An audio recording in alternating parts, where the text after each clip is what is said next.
لیلۃ القدر کی فضیلت اور اس کے مسائل۔ لیلۃ القدر میں عبادت گزشتہ گناہوں کی مغفرت کا باعث ہے۔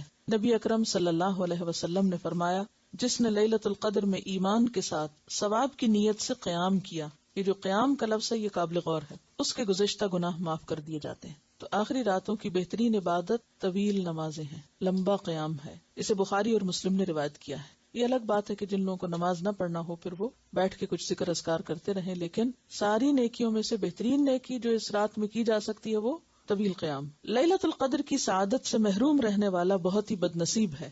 حضرت انس بن مالک رضی اللہ عنہ سے روایت ہے کہ رمضان آیا تو رسول اللہ صلی اللہ علیہ وسلم نے فرمایا، یہ جو مہینہ تم پر آیا ہے اس میں ایک رات ایسی ہے جو 1000 مہینوں سے بہتر ہے۔ جو شخص اس کی سعادت حاصل کرنے سے محروم رہا وہ ہر بھلائی سے محروم رہا۔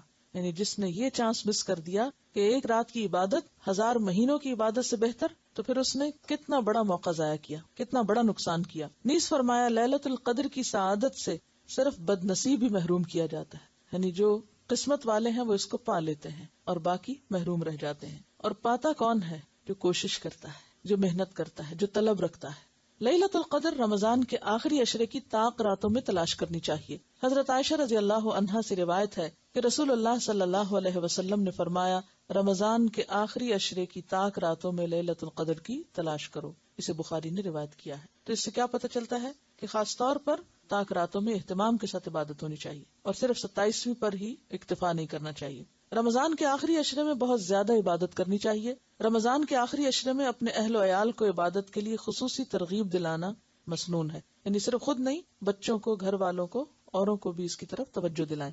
حضرت عائشہ رضی اللہ عنہا فرماتی ہیں کہ رمضان کے آخری عشرے میں نبی اکرم صلی اللہ علیہ وسلم باقی دنوں کی نسبت عبادت میں زیادہ کوشش فرماتے، یعنی پورے سال کی عبادت ایک طرف اور اس آخری عشرے کی عبادت ایک طرف، یعنی اتنی زیادہ آپ کی توجہ اس عشرے میں عبادت کی طرف ہوتی تھی۔ حضرت عائشہ رضی اللہ عنہا فرماتی ہیں، جب رمضان کے آخری 10 دن شروع ہوتے تو رسول اللہ صلی اللہ علیہ وسلم عبادت کے لیے کمر بستہ ہو جاتے، کمر باندھ لیتے، جیسے ہم کہتے ہیں نا کمر کس لو، راتوں کو جاگتے اور اپنے اہل و عیال کو بھی جگاتے، یعنی گھر والوں کو بھی ساتھ شریک کرتے۔ اسے بخاری اور مسلم نے روایت کیا ہے۔ آخری عشرے کی تمام راتوں میں جاگنے کی فرصت نہ پانے والوں کے لیے لیلۃ القدر کا بھرپور ثواب حاصل کرنے کے لیے 2 اہم احادیث، یعنی اگر کسی میں اتنی ہمت نہ ہو یا ایسی مصروفیت اور مجبوری ہو کہ پورا آخری عشرہ اعتکاف نہیں کر سکتے یا خاص عبادت نہیں کر سکتے، تو پھر وہ کیا کریں؟ حضرت ابو ذر رضی اللہ عنہ کہتے ہیں، رسول اللہ صلی اللہ علیہ وسلم نے فرمایا، جس نے رمضان میں امام کے واپس ہونے تک امام کے ساتھ قیام کیا،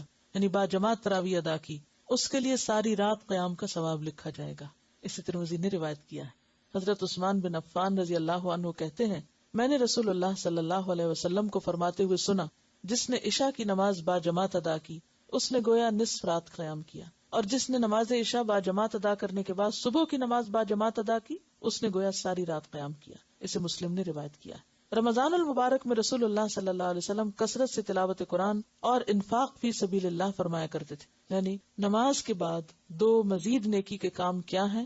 قرآن کا کثرت سے پڑھنا، اور تلاوت کا معنی آپ سمجھتے ہیں اچھی طرح، اور انفاق فی سبیل اللہ کرنا، یعنی تلاوت سے مراد صرف ختم پہ ختم کرتے جانا نہیں بلکہ سمجھ سمجھ کے پڑھنا بھی۔ حضرت عبداللہ بن عباس رضی اللہ عنہما فرماتے ہیں، رسول اللہ صلی اللہ علیہ وسلم لوگوں کے ساتھ بھلائی کرنے میں بہت سخی تھے، لیکن رمضان میں جب حضرت جبریل علیہ السلام آپ سے ملتے تو آپ اور بھی زیادہ سخی ہو جاتے، یعنی عام دنوں کی نسبت زیادہ سخاوت ہوتی تھی آپ کی۔ رمضان میں حضرت جبریل ہر رات آپ سے ملا کرتے اور نبی اکرم صلی اللہ علیہ وسلم رمضان گزرنے تک انہیں قرآن مجید سناتے۔ اس سے کیا پتہ چلتا ہے؟ سیکھنے سکھانے کا عمل بند نہیں کر دینا چاہیے۔ ایک پورے سپارے کا ترجمہ بیٹھ کے آپ دہرا لیں، کسی کو سنا دیں، کچھ کر لیں، اس سے کیا ہوگا؟ سبق بھی پکا ہو جائے گا اور یہ سنت بھی پوری ہو جائے گی کہ آپ صلی اللہ علیہ وسلم ہر رات جبریل سے ملاقات کرتے اور رمضان گزرنے تک انہیں قرآن مجید سناتے تھے، کیونکہ پڑھنا پڑھانا جو ہے افضل ترین عبادت ہے، یہ کبھی نہ بھولے آپ کو۔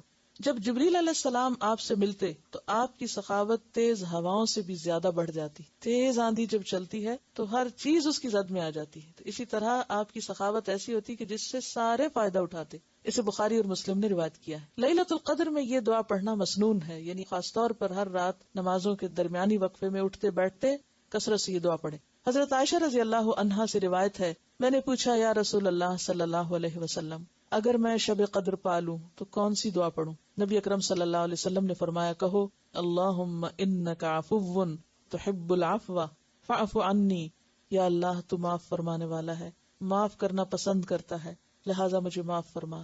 اسے ترمذی نے روایت کیا ہے۔